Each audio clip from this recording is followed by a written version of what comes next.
few protocols that we've implemented in the office. Like I said before, with Invisalign patients, every single patient in Invisalign receives an AcceleDent. The reason this is not an option is because I don't want it to be an option.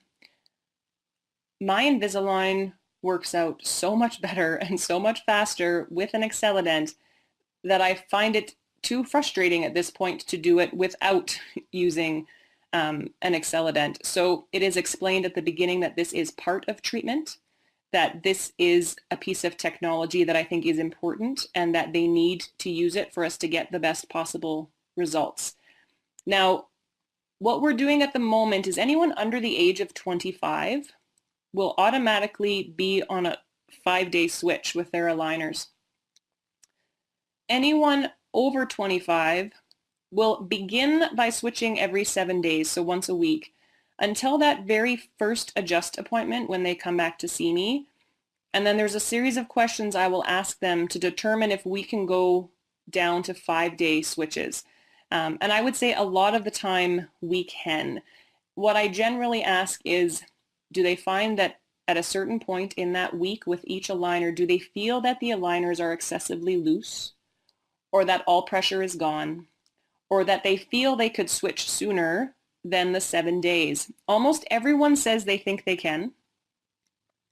For those that state that the aligner still feels very tight at the end of the 7 days, or snug, or not loose, or they think the 7 days is perfect, I usually have them stay on the 7-day switch. But for anyone who feels that that aligner is loose, I ask them to switch to 5 days. At this point, having been in aligners for 12 weeks, I let them know if they try to switch at 5 days and it just doesn't feel right, then go back to 7. But the majority of my patients switch their aligners every 5 days, and we have no issue with that. Patients are seen every 12 weeks, and my patients are given all of their aligners at their insert appointment. I do place all attachments at appointment number 1.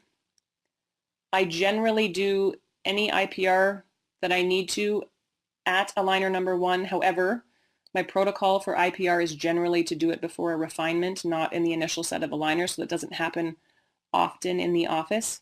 There are several reasons for that. Number 1, I don't want to store everyone's aligners. I have a small office. I don't have a ton of storage. We do a lot of Invisalign. I don't have space to keep everyone's cases. And second, it's mostly for patient convenience. People have to reschedule appointments. Life gets in the way.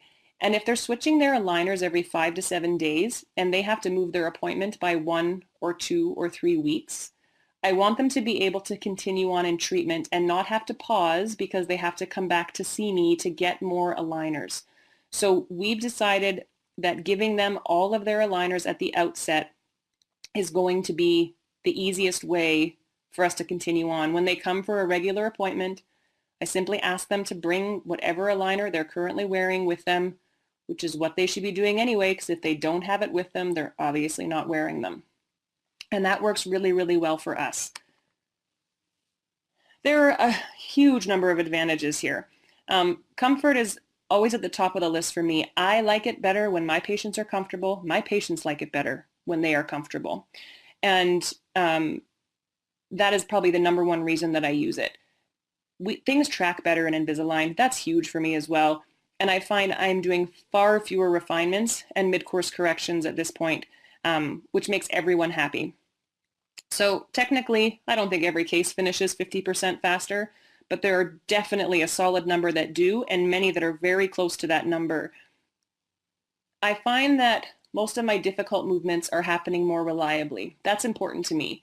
In Invisalign, when we're doing severe rotations, deep bite corrections, class 2 correction, extraction cases, the AcceleDent helps all of those things to happen as safely and quickly as is biologically possible by using the AcceleDent.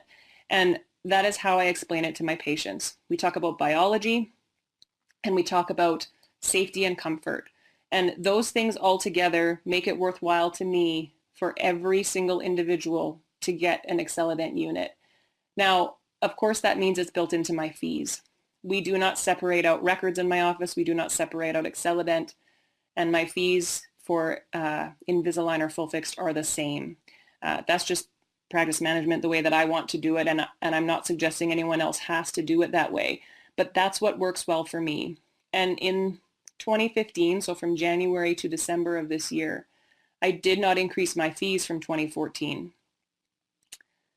That freaked my office manager out just a little bit, but I wanted to see if it would hurt the bottom line to be using a piece of technology that is relatively expensive, but finishes treatment faster, thereby allowing me to see more patients, pump more people through the system, et cetera, et cetera. And I can honestly say it worked very well. We're busier than we were at the beginning of the year. Everyone's finishing faster, everyone's happier, and my bottom line is doing just fine.